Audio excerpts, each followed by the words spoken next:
ইসলামী bank news top 10। Rajshahi মাদ্রাসা মাঠে নির্বাচনী জনসভায় যোগ দিয়েছেন তারেক রহমান। বগুড়ায় জনসভায় বক্তব্য রাখবেন সন্ধ্যায়।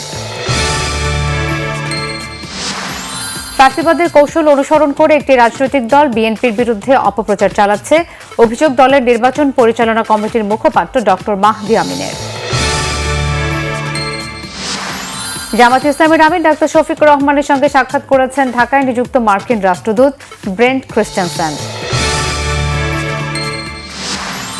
নতুন করে কেউ ফ্যাসিবাদের পোশাক পরে এলে যুব সমাজ ছাড় দেবে না বলে হুঁশিয়ারি দিয়েছেন জামাত আমির ডাক্তার শফিকুর রহমান।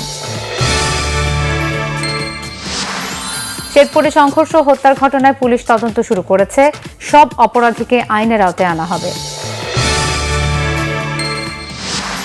রোহিঙ্গা প্রত্যাবাসনে এই সংকটের একমাত্র কার্যকর ও টেকসই সমাধান বলে জানিয়েছেন প্রধান উপদেষ্টা ডক্টর মোহাম্মদ ইউনূস।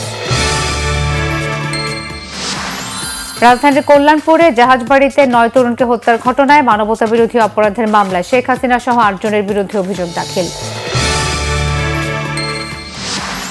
স্বর্ণের দাম আরও বেড়ে আউন্স প্রতি দাঁড়িয়েছে $5,600। একই সাথে রূপার দামও পৌঁছেছে সর্বোচ্চ পর্যায়ে। পারমাণবিক কর্মসূচি নিয়ে চুক্তির সময় ফুরিয়ে আসছে, আলোচনায় রাজি না হলে ইরানে বিধ্বংসী হামলা চালানোর হুমকি মার্কিন প্রেসিডেন্ট ট্রাম্পের। বেনফিকার কাছে হেরে চ্যাম্পিয়ন্স লিগের প্লে অফে নামল রিয়াল, কোপেনহেগেনকে উড়িয়ে সেরা 8-এ বার্সা।